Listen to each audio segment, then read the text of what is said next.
Hello my stuffy straws, it's your boy Zeonic Blader, and today I will be comparing Darkus Nillious Core from Bakugan Battle Planet with its Season 2 counterpart from Armored Alliance. In this video we will be figuring out which one is the better Bakugan. We will be comparing them by their overall stats, their best evolutions, how good they were when they first released, and how good they are now. I will say an abbreviation of the seasons they are part of when talking about them, so Darkus Nillious from Battle Planet will be Darkus Nillious BP, and Darkus Nillious from Armored Alliance will be Darkus Nillious AA. Darkus Nillious Core from Bakugan Battle Planet was released in Wave 1 and has a reputation of being released in a lot of other products. At the time of its release, Darkus Nillious, when on a plus 600 minus 3 Helix core, would reach 1100 B power, which was a lot at a time where 1050 was considered good, though it was at the expense of 0 damage. Darkus Nillious doesn't have much else to offer in its base form due to it being a vanilla. Darkus Nillious Core from Bakugan Armored Alliance was also released in Wave 1 and also has been re-released more than once as well.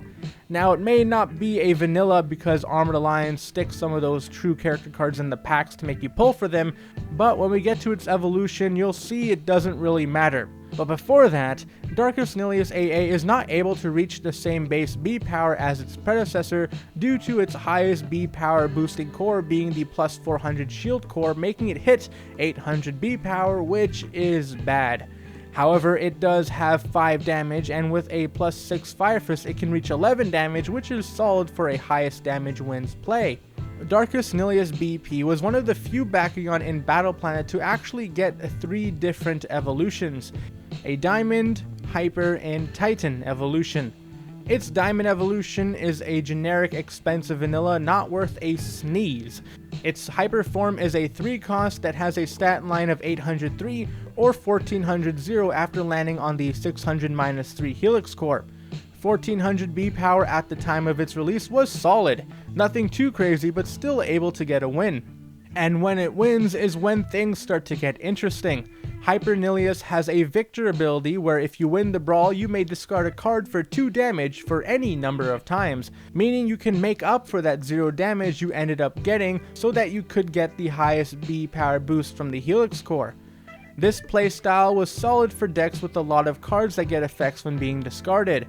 Then there is the Titan evolution. This one came with 1300 B power and 4 damage, so that's 1901 after the Helix core, plus the discard ability gives you double the damage boost per card with 4 damage. However, along with that double boost also comes a double cost of 6 energy. 6 energy is the point of diminishing returns. Since it's not able to have its cost covered by a Song of Fire, it takes a whole extra turn for it to come out, especially at the time of its release. Because of that, when Darkus Nillious BP was being played, the Hyper Evolution was the one that was considered the best. However, Darkus Nillious at the time of its release still wasn't top tier. It was more of a fun deck to play because it's the Bakugan of the edgy character in the show. If you really wanted to play a good Nilius, you'd have to change its faction. Darkus Nillious quickly lost relevance from players who played him just for fun when its Ultra form was released just 1 wave later, and that one didn't even get its evolution until the next card set. Darkus Nillious AA only has 1 evolution during the making of this video. However, boy is it an evolution. The energy cost is scary at first, being 8. However, it is a rapid fire card. That means if you play another card with the rapid fire tag prior, this one can be played for free. That means it's possible to get a turn 1 1800 beast on a plus 400 shield core for only 1 energy. It does return to the hand at the end of the turn, but that's also a blessing since it protects it from being destroyed by Wayne. Darkus Nillious only sees play in rapid fire decks, and because of its strong evolution that can get out really easily in a rapid fire deck, it's gonna see a place in that deck for a long time. Hopefully. Darkus Nillious BP was out as soon as it came in. However, Darkus Nillious AA only benefits greater with more rapid fire support.